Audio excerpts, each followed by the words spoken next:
마님, 큰일 났어요. 사랑채에 불이 났어요. 뭐라고? 그럼 서진이는 어디 있느냐?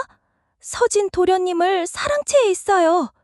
숙종 말년 전주부에는 한 남자의 이름만 들어도 백성들이 고개를 숙여 허씨는 본래 한양의 명문가 딸이었으나 집안이 몰락하면서 전주로 시집을 왔습니다.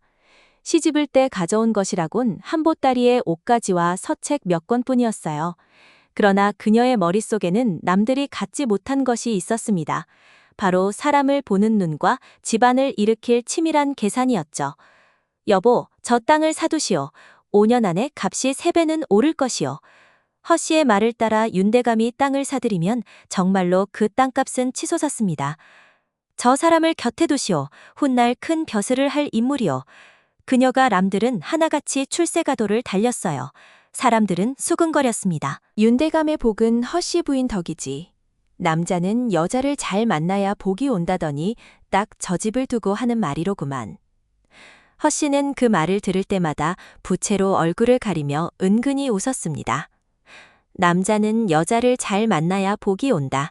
그게 세상의 이치지요. 그러나 허씨에게도 단 하나의 걱정이 있었습니다. 바로 외아들 윤서진이었죠. 25은 용모는 준수했으나 몸이 약했습니다. 어려서부터 잔병치레가 잦았고 기운이 없어 학문에도 무예에도 뛰어나지 못했어요. 허씨는 밤마다 서진의 방을 살피며 한숨을 내쉬곤 했습니다. 이 아이를 살릴 며느리를 찾아야 해. 약한 나무는 단단한 흙을 만나야 뿌리를 내리는 법. 서진에게는 강한 기운을 가진 며느리가 필요해. 그래서 허씨는 조선 팔도의 혼처를 알아보기 시작했습니다. 그런데 그날 밤 뜻밖의 일이 벌어졌습니다. 한밤중에 사랑채에서 불길이 치솟았어요. 불이야, 불이야. 하인들의 외침이 대감댁을 뒤흔들었습니다. 서진은 사랑채에서 잠들어 있었고 불길은 순식간에 번졌죠. 허씨는 치맛자락을 휘날리며 불 속으로 뛰어들었습니다. 서진아, 내 아들. 그러나 연기가 너무 짙었어요. 허씨는 방향을 잃고 비틀어거렸습니다. 바로 그때였어요. 누군가 허씨의 팔을 붙잡고 밖으로 끌어냈습니다. 기침을 하며 정신을 차린 허씨 앞에는 한 하녀가 서 있었어요. 얼굴은 그을음으로 까맣게 물들었고 옷은 불에 타 너덜너덜했지만 눈빛만은 또렷했습니다. 마님, 도련님은 제가 구해냈습니다. 괜찮으십니까? 허씨는 그제야 뒤를 돌아보았어요.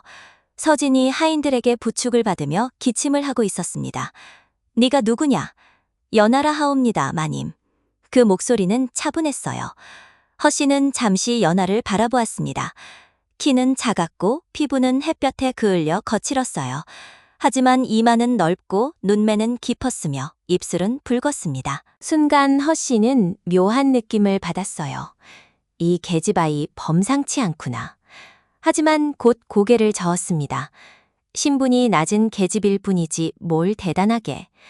허씨는 은자 한 잎을 던져주고는 곧 돌아섰습니다.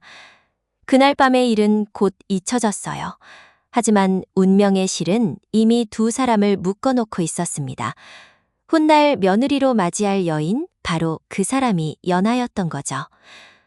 다음 날 아침 허씨는 사랑채 마루에 앉아 불탄 자리를 바라보며 중얼거렸습니다. 그리고 그 눈빛 속에는 이미 다음 계획이 움직이고 있었어요.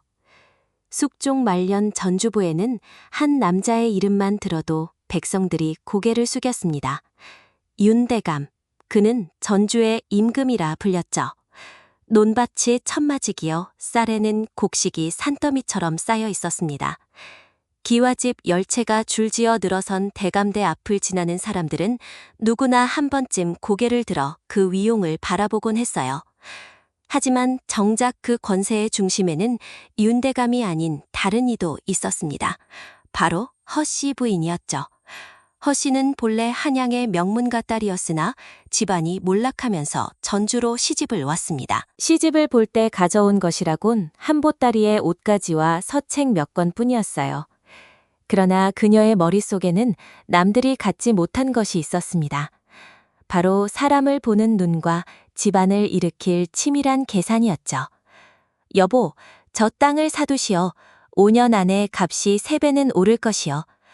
허 씨의 말을 따라 윤대감이 땅을 사들이면 정말로 그 땅값은 치솟았습니다. 저 사람을 곁에 두시어 훗날 큰 벼슬을 할 인물이요. 그녀가 천거한 사람들은 하나같이 출세가도를 달렸어요. 사람들은 수군거렸습니다. 윤대감의 복은 허 씨 부인 덕이지. 남자는 여자를 잘 만나야 복이 온다더니 딱 저 집을 두고 하는 말이로구먼. 허 씨는 그 말을 들을 때마다 부채로 얼굴을 가리며 은근히 웃었습니다. 남자는 여자를 잘 만나야 복이 온다. 그게 세상의 이치지요. 대감댁 사랑채는 늘 손님들로 북적였어요. 양반들이 찾아와 술잔을 기울이며 세상 돌아가는 이야기를 나눴습니다. 윤대감은 그들과 어울리며 웃었지만 정작 중요한 결정은 허 씨와 상의한 뒤에야 내렸죠. 부인 김진사가 쌀 100석을 구워달라 하오. 어찌하면 좋겠어. 주시되 이자는 넉넉히 받으시오. 그 집 눈이 기름지니 담보로 잡아두면 손해볼 일 없습니다. 허 씨의 조언은 언제나 적중했어요. 집안은 날로 번창했고 윤대감의 이름은 전주를 넘어 경상도와 충청도까지 알려졌습니다. 그러나 허 씨에게도 단 하나의 걱정이 있었습니다. 바로 외아들 윤서진이었죠. 22서진은 용모는 준수했으나 몸이 약했습니다. 어려서터 잔병치레가 잦았고 기운이 없어 학문에도 무예에도 뛰어나지 못했어요. 허 씨는 밤마다 서진의 방을 살피며 한숨을 내쉬곤 했습니다. 이 아이를 살릴 며느리를 찾아야 해. 약한 나무는 단단한 흙을 만나야 뿌리를 내리는 법. 서진에게는 강한 기운을 가진 며느리가 필요해. 그래서 허 씨는 조선 팔도의 혼처를 알아보기 시작했습니다. 매파들을 불러 물었지만 마음에 드는 처자가 없었어요. 너무 예쁜 여인은 사치스럽고 너무 똑똑한 여인은 버릇이 있다. 허 씨의 기준은 까다롭기 짝이 없었습니다. 그런데 그날 밤 뜻밖의 일이 벌어졌습니다. 한밤중에 사랑채에서 불길이 치솟았어요. 불이야! 하인들의 외침이 대감댁을 뒤흔들었습니다. 서진은 사랑채에서 잠들어 있었고 불길은 순식간에 번졌죠. 허 씨는 치맛자락을 휘날리며 뛰어들었습니다. 서진아, 내 아들! 그러나 연기가 너무 짙었어요. 허 씨는 방향을 잃고 비틀거렸습니다. 숨이 막혀왔고 눈앞이 캄캄해졌어요. 이대로 죽는 건가? 바로 그때였어요. 누군가 허 씨의 팔을 붙잡고 밖으로 끌어냈습니다. 기침을 하며 정신을 차린 허 씨 앞에는 한 나녀가 서 있었어요. 얼굴은 그을음으로 까맣게 물들었고 옷은 불에 타 너덜너덜했지만 눈빛만은 또렷했습니다. 마님, 도련님은 제가 구해냈습니다. 괜찮으십니까? 허 씨는 그제야 뒤를 돌아보았어요. 서진이 하인들에게 부축을 받으며 기침을 하고 있었습니다. 살아 있었어요. 네가 누구냐? 연하라 하옵니다, 마님. 그 목소리는 차분했어요. 떨림 하나 없이 담담했습니다. 허 씨는 잠시 연하를 바라보았습니다. 키는 작았고 피부는 햇볕에 그을려 거칠었어요. 하지만 이마는 넓고 눈매는 깊었으며 입술은 붉었습니다. 순간 허 씨는 묘한 느낌을 받았어요. 이 계집아이 범상치 않구나. 불 속에서도 침착하게 사람을 구해내다니. 하지만 곧 고개를 저었습니다. 신분이 낮은 계집일 뿐이지 물이 대단하게. 허 씨는 연하에게 은자 면을 던져주고는 곧 돌아섰습니다. 수고했다. 물러가거라. 연하는 고개를 숙이고 물러났어요.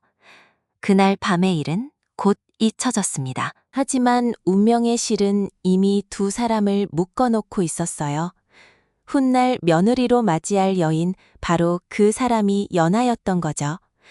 다음 날 아침 허 씨는 사랑채 마루에 앉아 불탄 자리를 바라보며 중얼거렸습니다. 서진이를 살릴 며느리 반드시 찾아야 해. 이 집안의 미래가 달린 일이야. 평범한 교수로는 안 돼. 특별한 기운을 가진 여인이 필요해. 그녀의 눈빛은 어느 때보다 날카로웠습니다. 그리고 그 눈빛 속에는 이미 다음 계획이 움직이고 있었어요. 마침 그때 문 밖에서 목소리가 들렸습니다. 마님, 평양에서 매파가 왔다 하옵니다. 허씨의 입가에 미소가 번졌어요. 들어오라 하거라. 그녀는 부채를 펼치며 자리에서 일어났습니다. 운명의 톱니바퀴가 돌아가기 시작했어요. 평양에서 온 매파는 50 중반의 여인이었습니다. 검은 댕기를 늘어뜨리고 은비녀를 꽂은 모습이 제법 점잖아 보였어요. 마님, 소인은 평양장씨 집안의 매파로 30년을 일해온 사람이옵니다. 평안도와 황해도 일대의 혼처는 제 손을 거치지 않은 것이 없지요. 허씨는 부채를 천천히 접으며 물었습니다. 그래, 그렇다면 내 아들에게 맞는 처자를 찾을 수 있겠느냐? 도련님이 어떠하신지부터 여쭤봐야 하옵니다. 허씨는 한숨을 내쉬었어요. 몸이 약하다. 어려서부터 병치레가 잦아 기운이 없어. 학문도 무예도 중간은 가는데 뛰어나지는 못하지. 그러니 강한 기운을 가진 며느리가 필요해. 약한 나무는 단단한 흙을 만나야 뿌리를 내리는 법 아니냐? 매파는 고개를 끄덕이며 말했습니다. 그렇다면 양기가 센 처자를 찾아야겠군요. 음양의 조화가 맞아야 자식도 건강하고 집안도 번성하는 법이옵니다. 그런데 말이다. 허씨는 부채를 펼친 남편을 무시하고 바람이라도 피우면 집안이 망하는 거야. 매파는 고개를 끄덕였습니다. 오르신 말씀이옵니다. 또 너무 똑똑한 여인도 곤란해. 영리한 여인은 시어미를 업신여기고 자기 뜻대로 집안을 휘두르려 들거든. 나보다 똑똑한 며느리는 필요 없어. 그럼 어떤 처자를 원하시옵니까? 허씨는 눈을 가늘게 뜨며 말했습니다. 얼굴은 중간쯤 가되 천하지 않고 머리는 둔하지 교활하지 않으며 집안은 양반이 돼 너무 높지 않고 성품은 순하되 나약하지 않은 그런 처자. 그리고 무엇보다 허씨는 목소리를 낮췄어요. 복을 가져올 상을 가진 여인이어야 해. 내 아들을 살리고 이 집안을 일으킬 만한 귀한 기운을 가진 여인 말이야. 매파는 눈을 굴리며 생각에 잠겼습니다. 그런 처자를 찾기란 하늘의 별 따기보다 어렵사옵니다. 마님의 눈이 너무 높으신 것 아니옵니까? 내가 천금을 줄 테니 반드시 찾아오너라. 조선 팔도를 뒤져서라도 말이다. 매파는 잠시 망설이다가 조심스럽게 입을 열었어요. 마님, 혹시 점을 보시는 건 어떠하시옵니까? 점. 허씨의 눈빛이 번뜩였습니다. 평양에 용한 점쟁이가 있사옵니다. 그 점쟁이가 맺어준 혼처는 백발백중 복을 가져온다 하옵니다. 벼슬길이 막혔던 양반이 재혼을 하니 3년 만에 급제를 했고 대가 끊기던 집안이 새 며느리를 맞으니 삼형제를 낳았다 하옵니다. 허씨는 부채를 탁 접으며 일어났습니다. 그 점쟁이가 어디 사느냐? 대동강 건너 산기슭에 초가 한 채가 있어옵니다. 그곳에 사는 노파인데 아무나 보지 않는다 하옵니다. 귀한 손님만 받는다지요. 허씨는 결심했어요. 좋다. 내일 당장 전주에서 평양까지는 보름길이었어요. 험한 산길을 넘고 강을 건너며 허씨는 생각에 잠겼습니다. 내 아들을 살릴 며느리 반드시 찾아야 해. 이 집안의 미래가 달렸어. 보름 뒤 일행은 평양에 도착했습니다. 대동강은 유유히 흐르고 있었고 강 건너편으로 산이 보였어요. 저 산 너머에 점쟁이가 산다 하옵니다. 매파의 말에 허씨는 고개를 끄덕였습니다. 산길은 가팔랐어요. 돌부리에 발이 걸리고 가시던 분이 옷을 찢었지만 허씨는 멈추지 않았습니다. 한 시즌쯤 올라가니 초가 한 채가 보였어요. 낡은 초가였지만 마당은 깨끗이 쓸려 있었고 처마 밑에는 풍경이 달려 있었습니다. 딸랑딸랑 바람에 흔들리는 풍경 소리가 묘하게 마음을 끌었어요. 누구냐? 안에서 목소리가 들렸습니다. 낮고 거친 목소리였어요. 문이 열리고 한 녹화가 나왔습니다. 허리는 굽었지만 눈빛만은 형형했어요. 마치 사람의 속을 꿰뚫어 보는 듯한 눈빛이었습니다. 전주에서 왔소. 아들의 혼처를 알아보려. 허씨가 말을 시작하려는데 노파가 손을 들어 막았어요. 들어오시오. 이미 알고 있어. 허씨는 놀라 노파를 따라 방으로 들어갔습니다. 방 안은 소박했어요. 낡은 목침 하나와 작은 탁자, 그리고 벽에 걸린 궤도가 전부였습니다. 노파는 허씨를 빤히 바라보았어요. 호랑이의 기운을 가진 부인이로군. 복이 크. 그러나 노파는 잠시 말을 멈췄습니다. 그러나 뭐요? 허씨가 다급히 물었어요. 아들은 약하오. 물의 기운이 지나쳐 불이 꺼져가고 있어. 이대로 두면 30을 넘기기 어려울 것이요. 허씨의 얼굴이 창백해졌습니다. 그럼 어찌해야 하오? 노파는 눈을 감고 한참을 묵묵히 앉아 있었어요. 그러다 천천히 입을 열었습니다. 왕비의 관상을 가진 처녀가 있어. 허씨는 앞으로 기울였어요. 왕비의 관상이라니? 그게 무슨 뜻이요? 태어날 때부터 귀한 기운을 타고난 여인이요. 그러나 아직 좋은 흙을 만나지 못해 꽃을 피우지 못하고 있어. 그 여인이 아들의 아내가 된다면 아들은 살 것이고 집안은 크게 발복할 것이요. 허씨의 눈이 빛났습니다. 그 여인이 어디 있어? 당장 데려와야겠어. 노파는 고개를 저었어요. 서두르지 마시오. 그 여인은 이미 다른 지방과 혼처가 정해져 있어. 하지만 노파는 의미심장하게 웃었습니다. 운명은 바꿀 수 있는 법이요. 부인의 힘이라면 가능하겠지. 허씨는 무릎을 꿇었어요. 제발 그 여인이 누군지 알려주시오. 천금을 드리겠소. 노파는 종이 한 장을 꺼내 붓으로 무언가를 적었습니다. 이 주소로 가시오. 그리고 무슨 수를 써서라도 그 여인을 데려오시오. 그것이 아들을 살리는 길이요. 허씨는 떨리는 손으로 종이를 받아들였어요.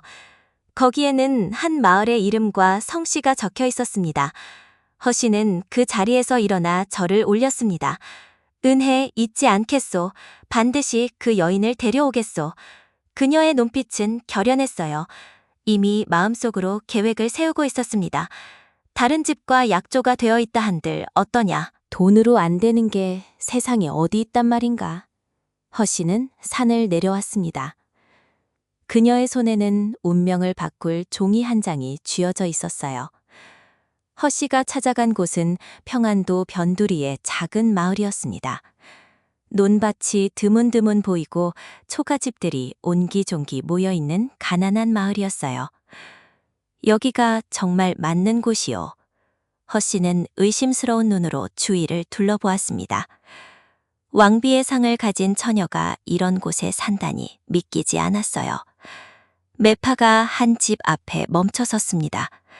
저기가 얼굴은 수척했고 옷은 남유했지만 눈빛만은 맑았어요. 누구시요?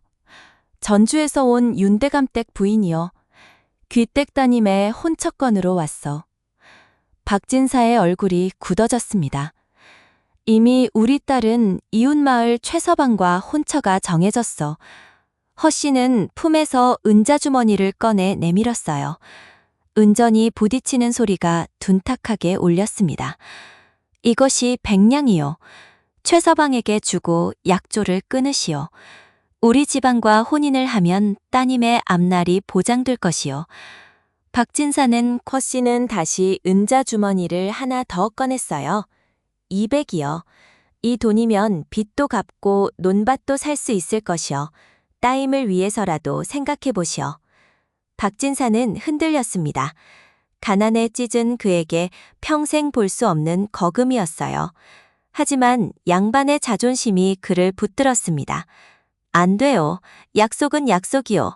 우리가 비록 가난하지만 신의를 저버릴 수는 없어. 그때 안에서 여인의 목소리가 들렸어요. 영감, 누구요? 박진사의 아내가 나왔습니다. 허리가 굽고 얼굴에 주름이 가득했지만 눈빛은 날카로웠어요. 허 씨는 다시 은자를 내밀었습니다. 따님의 미래를 위해 생각해 보시오. 우리 집안은 전주에서 손꼽히는 가문이요. 따님이 우리 집 며느리가 되면 평생 부귀 영화를 노릴 것이요. 박진사의 아내는 은자를 보더니 눈이 흔들렸어요. 영감이 돈이면 아들 장가도 보내고 빚도 갚을 수 있어. 연는 어차피 시집 가면 남의 집 사람 아니지만 최서방과 이미 최서방 집도 가난하기는 마찬가지요.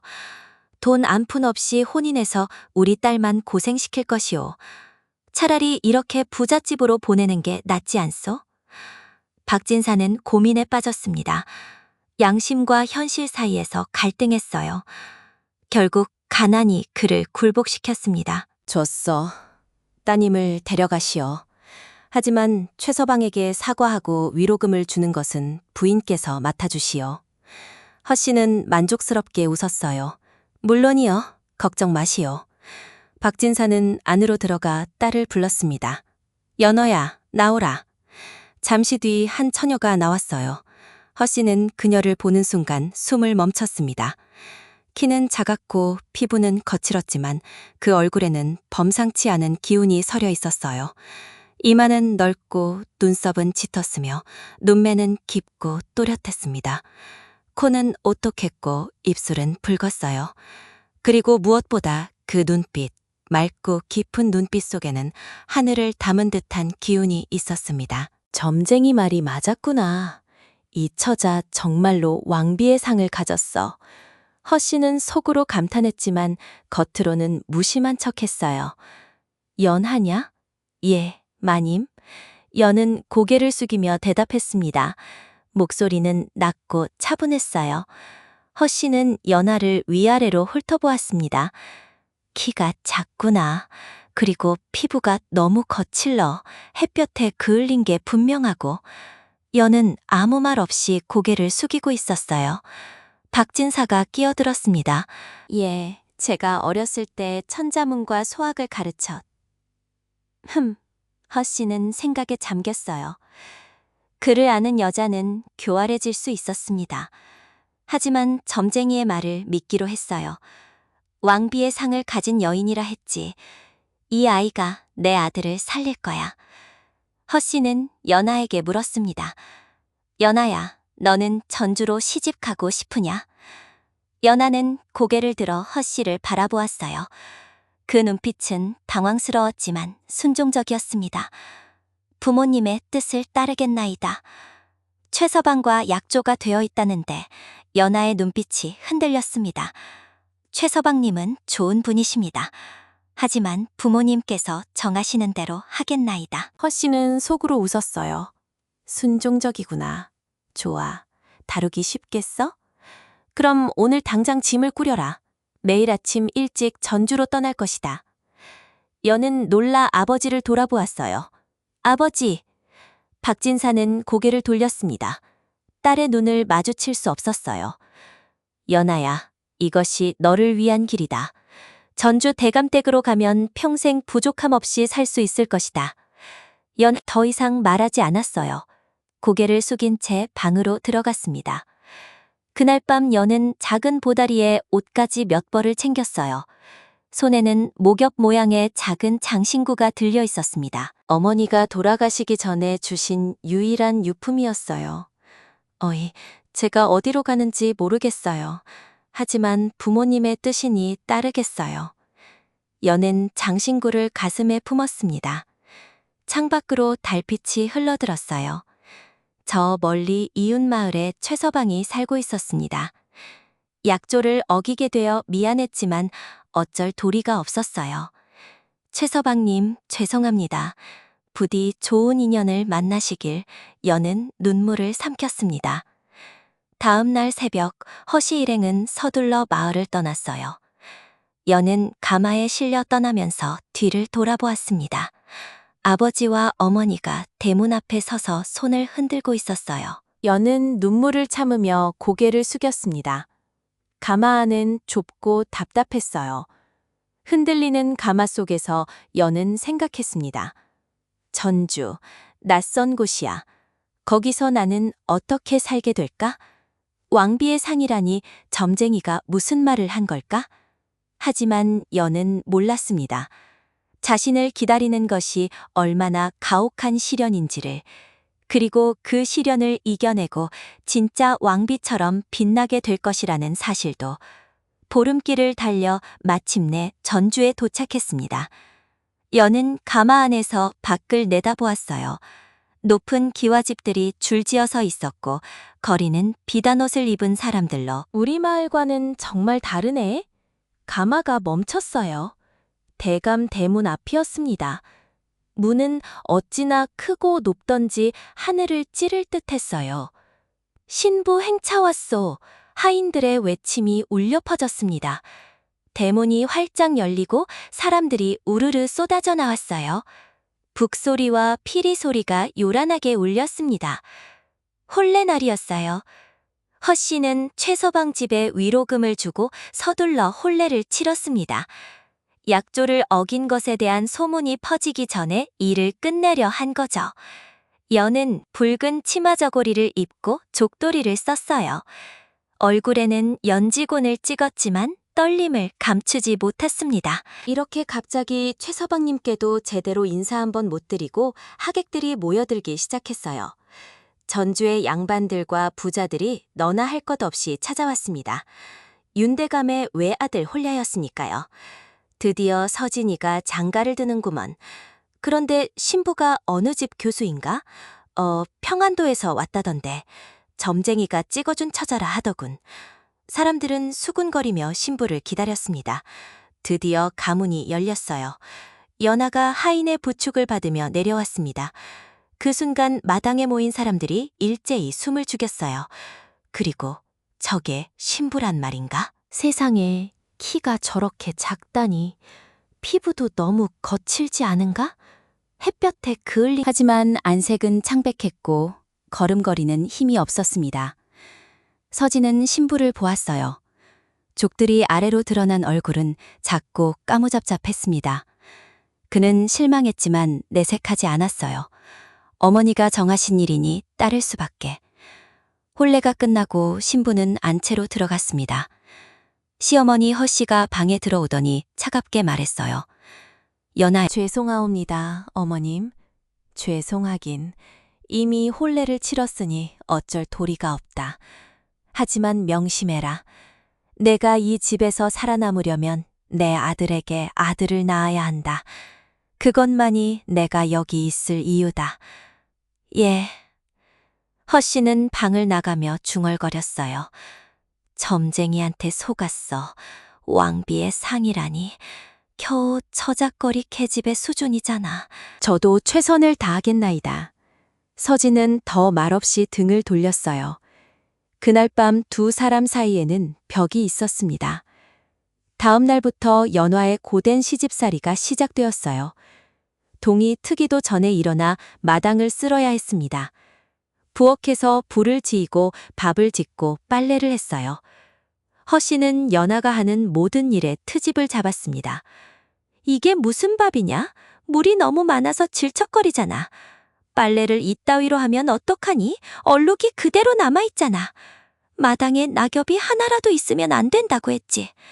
연은 묵묵히 고개를 숙이고 일했어요. 하지만 허씨의 구박은 날로 심해졌습니다. 어느 날 저녁 허씨는 하인들 앞에서 연하를 불렀어요. 연하야, 이리 와서 절을 해봐라. 연은 앞으로 나가 절을 했습니다. 허씨는 코웃음을 쳤어요. 봐라, 저 모양을. 절하는 것도 제대로 못해. 평안도 총구석에서 자란 티가 확 나는구나. 하인들이 키득거렸습니다. 연은 얼굴이 붉어졌지만 참았어요. 저 저작거리 계집이 무슨 대감집 며느리냐. 내가 점쟁이 말만 믿고 너를 데려온 게 천추의 한이다. 허씨의 말이 비수처럼 꽂혔습니다. 연하는 그날 밤 혼자 울었어요. 왜 나를 데려왔을까? 차라리 최사방님과 혼인했으면 이런 수모는 당하지 않았을 텐데. 하지만 연는 포기하지 않았습니다. 참자, 견디자. 어머니가 돌아가시기 전에 하신 말씀. 어떤 어려움도 견디면 언젠가는 꽃이 핀다고 하셨어. 연는 눈물을 닦고 다시 일어났어요. 매일 새벽 일찍 일어나 집안일을 했습니다. 허씨가 뭐라 해도 대꾸하지 않고 고개만 숙였어요. 하지만 마음속으로는 배우려 했습니다. 절하는 법을 모르면 배우면 돼. 밥 짓는 법을 모르면 익히면 돼. 나는 할 수 있어. 석 달이 지났어요. 연는 조금씩 집안일에 익숙해졌습니다. 밥도 제대로 짓고 빨래도 깨끗하게 했어요. 하지만 허씨의 구박은 멈추지 않았습니다. 익숙해졌다고 교만해지면 안 돼. 내가 여기 있는 이유는 단나 하나 내 아들에게 손자를 안겨주는 것이다. 연은 그 어머니가 정하신 일이라 어쩔 수 없이 따랐을 뿐이요. 연는 눈물을 삼켰습니다. 사랑 없는 혼인, 존중 없는 관계. 그녀는 이 집에서 그저 도구일 뿐이었어요. 계절이 바뀌고 또 바뀌었습니다. 연아가 윤대감대에 시집 온 지 어느덧 3년이 흘렀어요. 하지만 연아의 배는 여전히 평평했습니다. 아이의 기척이 없었어요. 허씨는 날로 초조해졌습니다. 3년이나 지났는데 아이가 없다니 이게 말이 되느냐? 허씨는 연아를 불러 세웠어요. 안채 대척 마루에 서였습니다. 연아야, 내가 이 집에 온 지 연은 고개를 숙였어요. 죄송하긴 속이 터진다. 점쟁이가 왕비의 상이라 해서 천금을 들여 데려왔더니 이게 무슨 꼴이냐?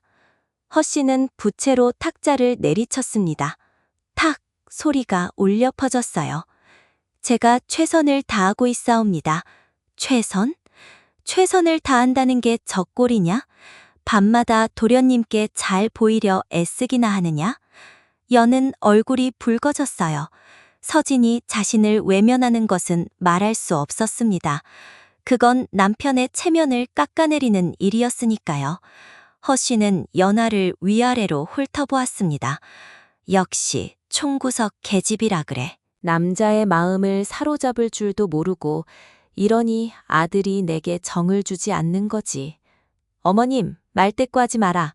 내가 만약 3년 안에 아이를 낳지 못하면 이 집에서 쫓겨날 줄 알아라. 연은 무릎이 꺾였어요. 대청마루에 털썩 주저앉았습니다. 쫓겨난다. 그럼 나는 어디로 가란 말인가? 그날 밤 연은 서진을 찾아갔습니다. 사랑채 문 앞에서 한참을 망설이다 조심스럽게 문을 두드렸어요. 서진은 책상 앞에 앉아 책을 보고 있었어요. 연아를 쳐다보지도 않았습니다. 도련님, 저 어머님께서 아이가 없다고 꾸짖으시옵니다. 나도 들었소. 제가 부족한 것이옵니까? 제게 잘못이 있다면 가르쳐 주시옵소서. 서진은 책을 덮었어요. 그리고 한숨을 깊게 내쉬었습니다. 당신 잘못이 아니요. 나도 이 혼인에 마음이 없소. 어머니가 억지로 정하신 일이라 따랐을 뿐이요. 연아의 눈에 눈물이 고였어요. 그럼 저는 어찌해야 하옵니까? 모르겠소. 나도 모르겠소. 서진은 다시 책을 펼쳤습니다. 더 이상 대화는 없었어요. 연아는 방을 나왔습니다. 복도를 걸으며 눈물이 주르륵 흘러내렸어요. 나는 이 집에서 짐일 뿐이구나. 아무도 원하지 않는 존재. 다음 날 아침 더 큰 충격이 기다리고 있었습니다. 허씨가 하인들을 모아놓고 말했어요. 앞으로 평양에서 새 며느리를 들일 것이다. 서진이에게 후사가 있어야 하니 어쩔 도리가 없다. 연은 그 말을 듣고 비틀거렸어요. 새 며느리, 나를 버리고 다른 여인을. 하인들이 수군거렸습니다. 역시 그렇게 될 줄 알았지. 3년이나 아이가 없으니 왕비의 상이라더니 헛소문이었던 거야. 가엾긴 하지만 양반집은 후사가 중요한 법이니까. 연은 부엌으로 달려가 홀로 울었어요. 눈물이 멈추지 않았습니다. 어머니, 딸이 이렇게 천대받고 살고 있어요. 제가 무슨 죄를 지었기에? 석 달 뒤로 새 며느리가 들어왔습니다. 평양 김씨 집안의 딸이었어요. 9살의 어린 처자였는데 얼굴이 곱고 피부가 희었습니다. 허 씨는 새 며느리를 보며 환하게 웃었어요. 역시 이래야 우리 집 며느리지.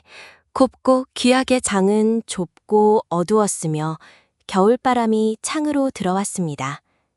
여는 이제 하인들과 함께 부엌길이나 거들어라. 허 씨의 명령이었어요. 여는 며느리에서 하인으로 전락했습니다. 매일 새벽부터 밤 늦게까지 일했어요. 밥을 짓고 빨래를 하고 마당을 쓸었습니다. 그러던 어느 날 놀라운 소식이 들려왔습니다. 새 마님께서 아이를 가지셨다.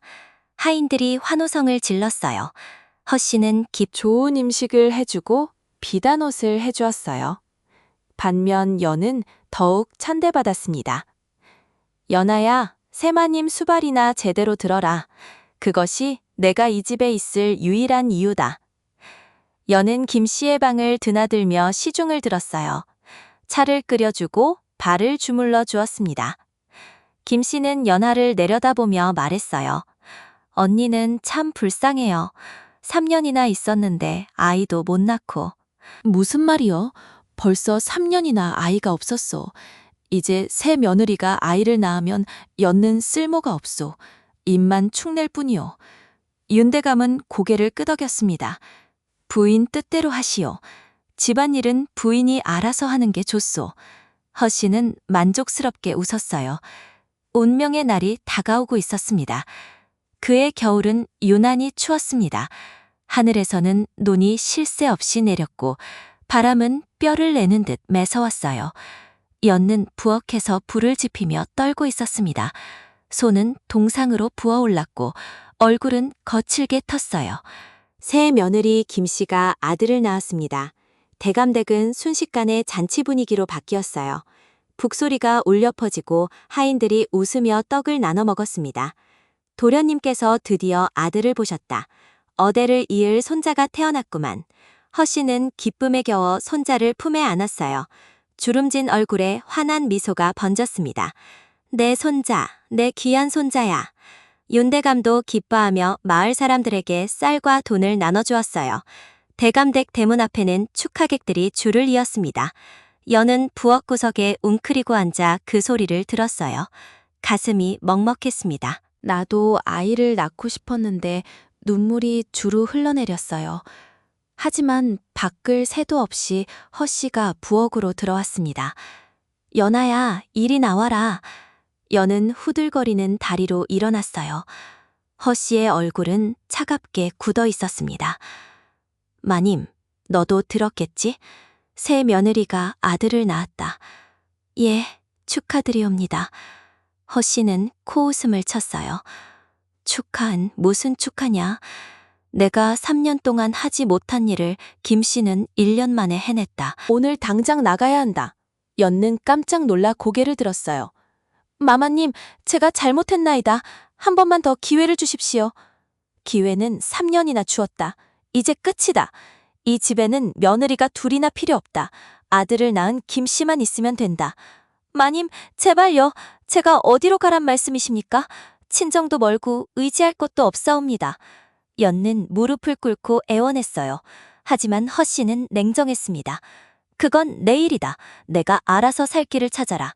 우리 집안은 쓸모없는 사람을 먹여 살릴 만큼 한가하지 않다. 마님, 당장 짐을 싸지 못할까? 해가 지기 전에 이 집을 나가야 한다. 허 씨는 돌아서서 나가버렸어요.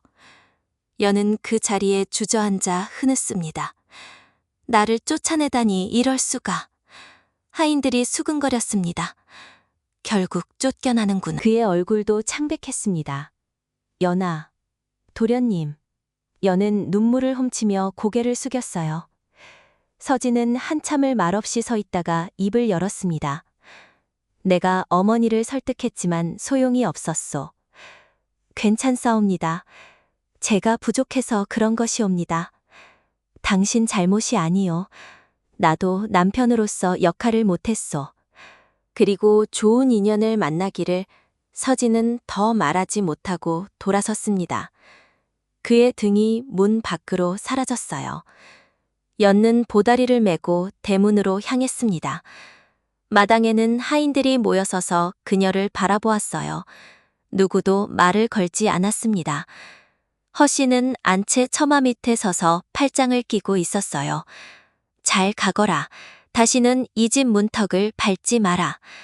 연는 고개를 숙이고 대문을 나섰습니다. 눈보라가 거세게 몰아쳤어요. 하얀 눈발이 얼굴을 때렸습니다. 연는 고개를 들어 하늘을 올려다보았어요.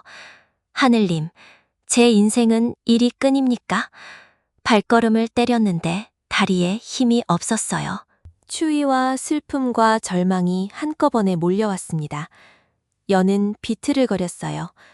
손에서 힘이 빠지고 눈이 감겼습니다. 목련 장신구는 눈밭 위에서 희미하게 빛나고 있었어요. 그때 멀리서 발자국 소리가 들렸습니다. 저기 사람이 쓰러져 있다. 누군가의 외침이 들렸어요. 하지만 연은 더 이상 듣지 못했습니다. 의식은 어둠 속으로 빠져들었어요. 주름진 얼굴에는 자애로운 미소가 번졌어요. 할머니, 여기가 어디옵니까? 강원도 산속이란다. 우리 아들이 너를 발견하고 데려왔지. 눈밭에 쓰러져 있더란다. 조금만 늦었어도 얼어 죽을 뻔했어. 연은 기억이 떠올랐어요. 윤대감댁에서 쫓겨나 눈보라 속을 헤매다 쓰러졌던 일이. 제가 폐를 끼쳐 죄송하옵니다. 무슨 소리냐. 사람이 사람을 돕는 건 당연한 일이지. 윤대감댁에서는 단 한 번도 받아보지 못한 따뜻함이었어요. 할머니, 정말 감사합니다. 그럼 말하지 마라. 우리도 외로웠는데 내가 와줘서 오히려 고맙구나. 노파는 연화의 손을 잡아주었어요. 그 손은 거칠었지만 따뜻했습니다. 며칠 뒤 연은 겨우 일어날 수 있게 되었어요. 방문을 열고 밖으로 나갔습니다. 산속에 작은 초가집이었어요. 주위는 온통 눈으로 덮여 있었지만 고요하고 평화로웠습니다. 기운이 좀 나는구나. 뒤에서 남자의 목소리가 들렸어요. 연은 돌아보았습니다. 30 초반으로 보이는 사내가 서 있었어요. 키가 크고 어깨가 넓었으며 얼굴은 그렸지만 눈빛은 맑았습니다. 제가 폐를 끼쳐 죄송하옵니다. 나리께서 저를 구해주셨다지요? 사내는 고개를 저었어요. 나을리라니요? 저는 그냥 강운이라 합니다. 사냥꾼이지요. 강운 나을리. 나을리는 아닙니다.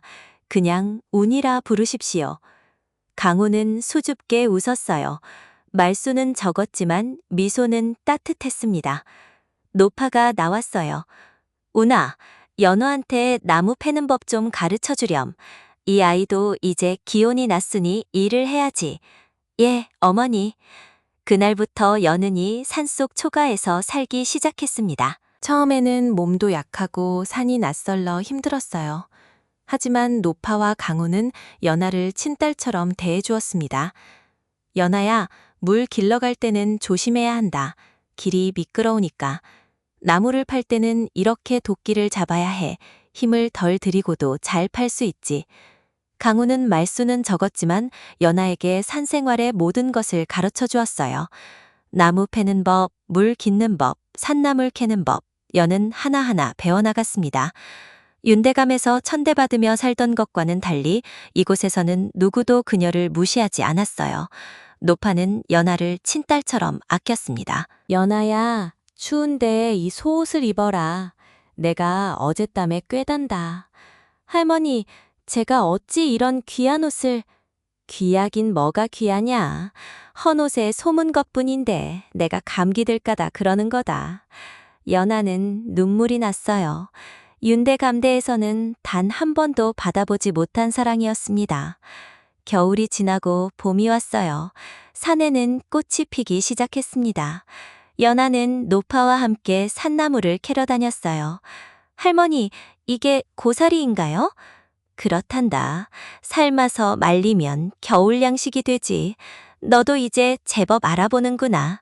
할머니께서 잘 가르쳐 주신 덕분이옵니다. 노파는 연아의 손을 잡았어요. 연아야, 너는 참 착한 아이구나. 대체 어떤 일이 있었길래 눈보라 속에 쓰러져 있었느냐? 연은 잠시 망설이다가 입을 열었습니다. 저는 전주의 한 양반집에 시집을 갔었사옵니다. 하지만 3년 동안 아이를 낳지 못해 쫓겨났지요. 노파는 한숨을 내쉬었어요. 아이고, 세상 참 각박하구나. 아이는 하늘이 주는 것인데 그걸 여름이 되었어요. 연은 이제 산 생활에 완전히 적응했습니다. 밭을 일구고 채소를 심었어요. 강훈과 함께 사냥도 나갔습니다. 연나 씨, 저기 토끼가 있습니다. 조용히 다가가야 해요. 강훈은 활을 들고 조심스럽게 움직였어요. 연아도 숨을 죽이고 따라갔습니다. 휙! 화살이 날아가 토끼를 맞췄어요. 와, 운나을이 정말 대단하십니다. 연아가 감탄하자 강훈은 수줍게 웃었습니다. 대단하긴요. 이 정도는 기본이지요. 두 사람은 점점 가까워져 함께 일하고 함께 웃었습니다. 노파는 그런 두 사람을 보며 흐뭇하게 웃었어요. 저둘이 참 잘 어울리는구나. 어느 가을날 강훈이 연아에게 말했습니다. 연아 씨, 할 말이 있습니다. 무슨 말씀이신가요? 강훈은 얼굴이 붉어졌어요. 저 연아 씨를 보면 마음이 따뜻해집니다. 제가 비록 가난한 사냥꾼이지만 연아 씨와 함께 살고 싶습니다. 연아는 깜짝 놀랐어요. 온나을이 저를 남편으로 받아주시겠습니까? 연아의 눈에 눈물이 고였습니다. 윤대감 댁에서는 단 한 번도 받아보지 못한 진심 어린 청원이었어요. 저는 쫓겨난 여자옵니다. 전 남편에게 아이도 낳지 못했고요. 상관없습니다.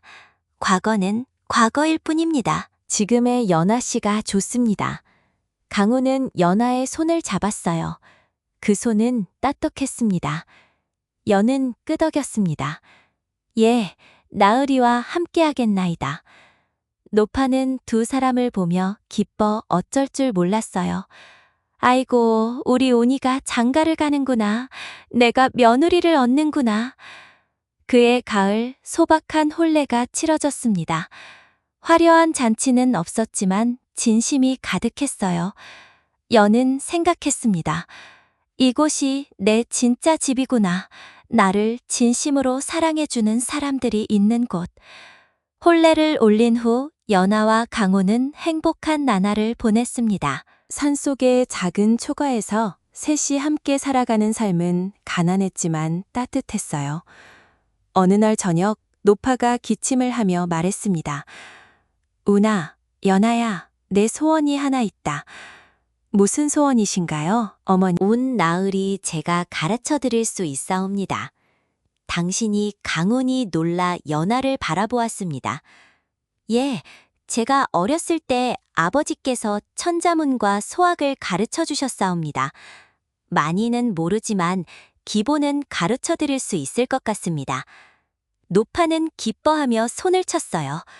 그래, 그거 좋은 생각이구나. 강훈은 망설였습니다. 하지만 남편이 아내에게 글을 배운다는 게 그게 뭐가 어때서요? 배우는데 체면이 무슨 상관입니까? 연아가 웃으며 말했어요. 그날부터 연아는 강훈에게 글을 가르치기 시작했습니다. 낮에는 함께 일하고 저녁이 되면 호롱불 아래 앉아 공부했어요. 하늘입니다. 이렇게 쓰시면 됩니다. 하늘천. 강훈은 서툴게 글자를 따라 썼습니다. 연은 참을 있게 하나하나 가르쳤어요. 땅지입니다. 하늘과 땅을 함께 외우시면 좋습니다. 천지. 강훈은 진지했습니다. 배우려는 의지가 강했어요. 석 달이 지나자 강훈은 천자문을 떼었습니다. 새벽에 일어나 책을 읽고 밤 늦게까지 글을 썼습니다. 연아는 남편의 그런 모습이 대견했어요. 1년이 지났습니다. 강훈은 이제 사서삼경의 기초를 깨우쳤어요. 연아가 가르칠 수 있는 것은 다 가르쳤습니다. 온 나으리, 제가 가르칠 수 있는 것은 여기까지입니다. 더 배우시려면 서당에 가셔야 할 것 같습니다. 서당이라. 강우는 빠졌습니다. 산에서 내려가 마을의 서당에 다니는 것은 쉬운 일이 아니었어요. 하지만 말했습니다. 우와, 과거에 응시해보는 게 어떻겠니? 과거요? 강훈이 놀라 어머니를 바라보았습니다. 그렇다. 내가 이렇게 글을 배웠는데 과거에 도전해보지 않으면 아깝지 않겠니? 하지만 저는 너무 늦었습니다. 늦은 게 어디 있느냐. 마음만 먹으면 되는 거지. 연아도 남편을 격려했어요. 온나흘리 한번 해보시지요. 제가 도와드리겠나이다. 강우는 마침내 결심했습니다. 좋습니다. 해보겠습니다. 그날부터 강훈의 본격적인 공부가 시작되었어요. 연은 마을에 내려가 서책을 구해왔습니다. 강훈은 낮에는 사냥과 농사를 하고 밤에는 책을 읽었어요. 2년이 흘렀습니다. 강훈은 놀라울 정도로 발전했어요. 이제는 사서 삼경을 술 읽고 시를 지을 수도 있었습니다. 연아, 이 구절이 무슨 뜻인지 물어봐도 되겠소? 니에 나으르리. 이것은 공자께서 두 사람은 함께 공부했어요. 연은 자신이 알고 있는 것을 모두 가르쳐 주었고 모르는 것은 함께 고민했습니다. 노파는 그런 두 사람을 보며 흐뭇해했어요.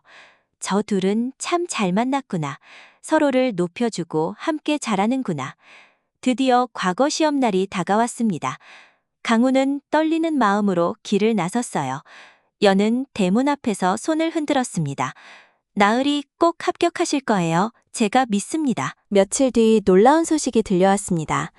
강훈이 과거에 급제했다. 마을 사람들이 놀라 입을 다물지 못했어요.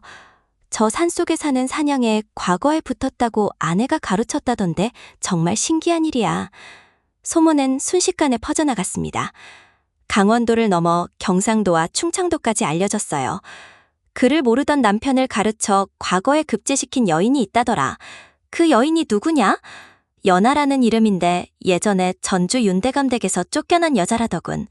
소문은 점점 커졌습니다. 전국에서 사람들이 연아를 찾아왔어요.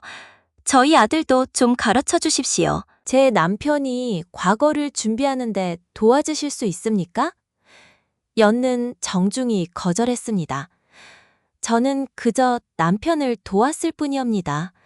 대단한 스승이 아니옵니다. 하지만 소문은 멈추지 않았어요. 사람들은 연아를 존경의 눈으로 바라보았습니다. 어느 날 마을에 원님이 직접 찾아왔어요. 연아 부인을 뵙고 싶소. 연은 놀라 원님 앞에 나아갔습니다. 원님은 공손하게 말했어요. 부인의 이야기를 들었소. 남편을 가르쳐 급제시켰다니 참으로 훌륭하오. 과찬이십니다, 원님. 이런 분이 산속에만 계시는 것은 아깝소. 부디 마을로 내려와 아이들을 가르쳐 주시오. 연은 고개를 저었습니다. 저는 그럴 만한 자격이 없사옵니다. 자격이 있고 없고는 제가 판단할 일이요. 부디 부탁드리오. 결국 연은 마을로 내려가 작은 서당을 열었어요. 처음에는 몇 명뿐이었지만 곧 학생들이 몰려들었습니다. 연화의 가르침은 따뜻하고 정성스러웠어요. 글을 배우는 것은 단순히 글자를 아는 것이 아니옵니다. 사람의 도리를 깨닫는 것이지요. 선생님, 이 구절이 어렵사옵니다.